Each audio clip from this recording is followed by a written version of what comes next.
On Saturday afternoon, Arsenal were handed a gift.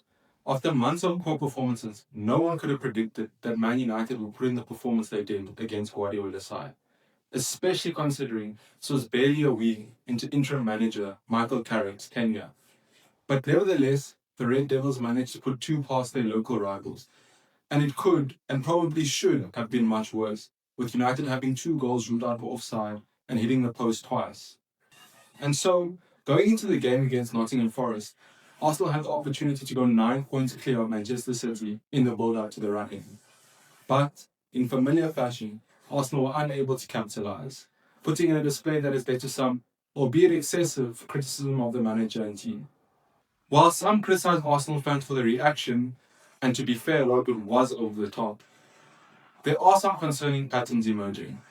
But before we get into all that, it is important to keep in mind that this was Arsenal's fourth away fixture in the span of just a few weeks, including matches against Liverpool, Chelsea, and a tricky Bournemouth side. The level of the Premier League is ridiculously high. No one disputes that. But to be competing for the title, especially one you haven't won in over 20 years, and put on a display like that, let's just say I get the frustration. I'm not saying that Forest didn't set up really well, close the spaces quickly, and generally make it hard to create anything. But at the same time, the side-to-side, lethargic, uninspiring attempts to penetrate the defense was not becoming of a team looking to lift the Premier League trophy.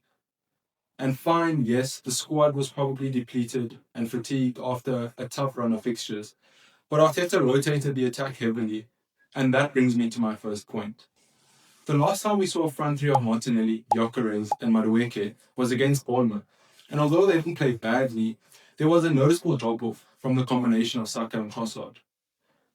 But to see Arteta play the same three against Forest, who we knew would sit excessively deep, was slightly harder to understand. In fairness to Madueke, he looked really positive, and he probably should have had an assist if it weren't for Martinelli missing a really good chance from close range. But the reason this attack made real sense is that the biggest strength of each of these players is their ability to wreak havoc on the transition. And the entire point of signing Victor Gyökeres was to play to his strengths of stretching defenses and running in behind.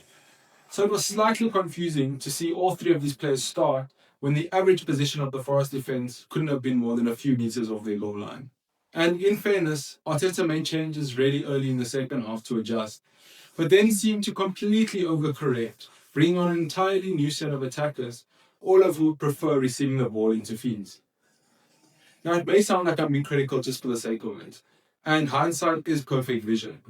But even during the game, I was genuinely confused as to why he would bring on Gabriel Jesus for Gyökeres, after Trossard and Saka had already been introduced. And yes, he may have had his sights set on an inter-game, but the bulky 6-foot Gyökeres was struggling to get anything against the Forest centre-backs. So bringing on little Gabby Jesus seemed slightly counterproductive. And then there is the question of creativity. And I'm looking at a particular number 8 who, if we are being honest, has been underwhelming for some time. Odegaard tends to refuse counter-attacking football. In many instances, where the opportunity to play someone in behind or lead a counter presents itself, he often chooses to rather retain possession and allow teammates to get up the pitch. And from a defensive perspective, this makes perfect sense. By retaining the ball and rather progressing more slowly, it allows players to position themselves in the infamous horseshoe shape that Arsenal have become synonymous with. The benefit of doing this is that everyone is in a position to pounce if and when the ball is lost, and the opposition are being forced to travel the entire length of the pitch, all while being hunted by some of the most freakishly athletic defenders just to get a chance at goal. Hence Arsenal's brilliant defensive record. But every system has its drawback, and in this case, by slowing down the counter-attacks and allowing teammates to get into position, you also allow the defense to set up their structure. Forest were thus able to crowd the central areas, forcing Arsenal to rotate possession from wing to wing without any real threat, except for the occasional cross, which their rather large centre-backs were able to easily deal with, especially considering these crosses were being aimed at Gabriel Jesus. It was also then difficult to understand why someone with aerial prowess, say Kai Havertz, was not introduced. Yes, he has just come back from a long-term injury, and yes, the club are likely managing his minutes.